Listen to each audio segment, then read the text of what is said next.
You open your phone to check the time, and somehow 8 minutes later, you're watching a video about a topic you've never cared about. You put the phone down. You try to go back to what you were doing. But the thing you were doing, whatever it was, it just doesn't feel interesting anymore. It feels flat, like the color drained out of it. And the worst part is, you know this happens, but knowing it doesn't seem to stop it. This video is about why that is happening. Something specific, something that can be explained. See, your brain has a system inside it that decides what is worth paying attention to. Think of it like a filter. Every second, thousands of things are happening around you. Sounds, thoughts, sensations. And your brain is constantly sorting through all of it and deciding what actually matters. This filter is based on something very simple: reward. When your brain expects that something will feel good, it releases a chemical called dopamine. Dopamine is not the feeling of pleasure itself. It's more like the feeling of anticipation. It's the something good might happen feeling. And when that feeling fires, your attention follows it. This is how attention is supposed to work. You feel curious about something, dopamine nudges you towards it, you engage, you learn, you feel satisfied. That's the natural loop. But here's what happened. The apps on your phone, the short video apps, the social feeds, the notification systems, they were specifically built to trigger dopamine as fast and as often as possible. Every swipe is a small gamble.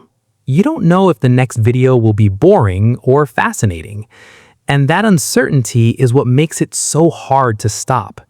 Your brain keeps swiping because it's always waiting for the reward that might be one scroll away.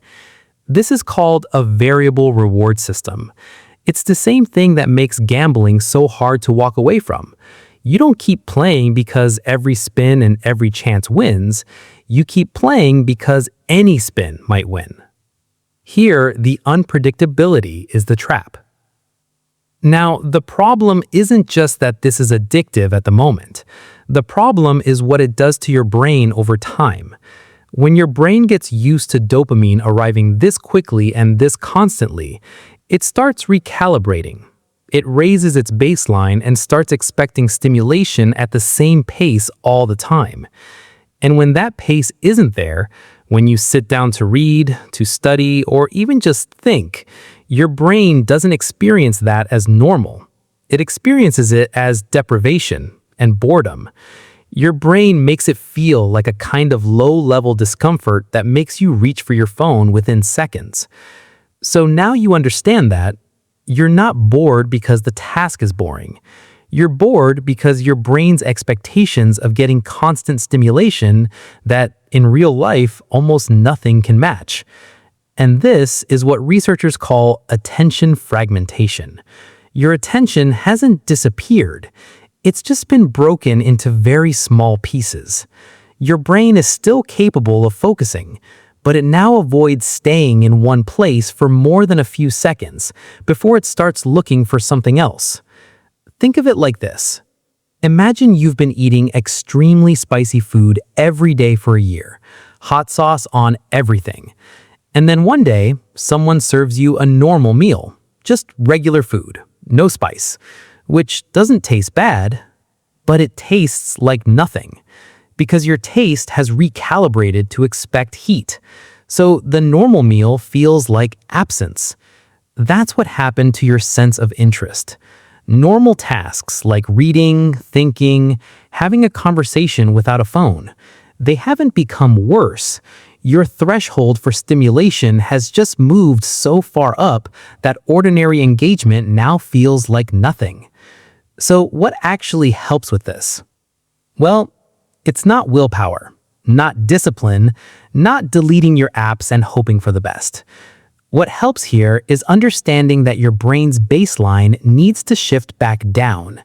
And the only way that happens is through something called low-stimulation time.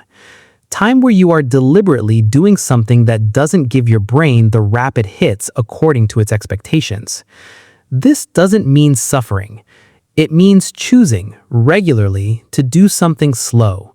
Reading a book, sitting outside without your phone, having a conversation without a screen, cooking, walking without listening to anything. These things are exciting sometimes, but they are teaching your brain slowly that not every moment needs to be exciting. The first few times when you do this, it will feel genuinely uncomfortable. Your brain will push back. You'll feel the urge to check your phone, to put something on in the background, to do anything except stay in the slowness. And that discomfort is a sign that the recalibration is working. You're feeling the gap between where your baseline is and where it needs to be. The more often you return to low stimulation time, even for 10 or 20 minutes a day, that gap closes. Slowly, normal things start feeling interesting again. A conversation can hold your attention without a phone. A paragraph pulls you in. Staying in quiet and slowness now stops feeling like absence and starts feeling like space. One honest thing to say here, this takes time. Your brain didn't shift in a week, and it won't shift back in a week. The brain is not fixed. It changes slowly based on what you repeatedly do with it. That's just how the brain works. You are not someone who has permanently lost the ability to focus. You are someone whose brain adapted and learned from what was given to it by the environment, logically, reasonably. And it's the same brain that can adapt back to an original one, only if you give it the chance. If you want to go deeper on this, there's a free guide in the description that covers the science behind attention recalibration and the simple daily practice you can start with. Till then, stay positive. See you in the next one.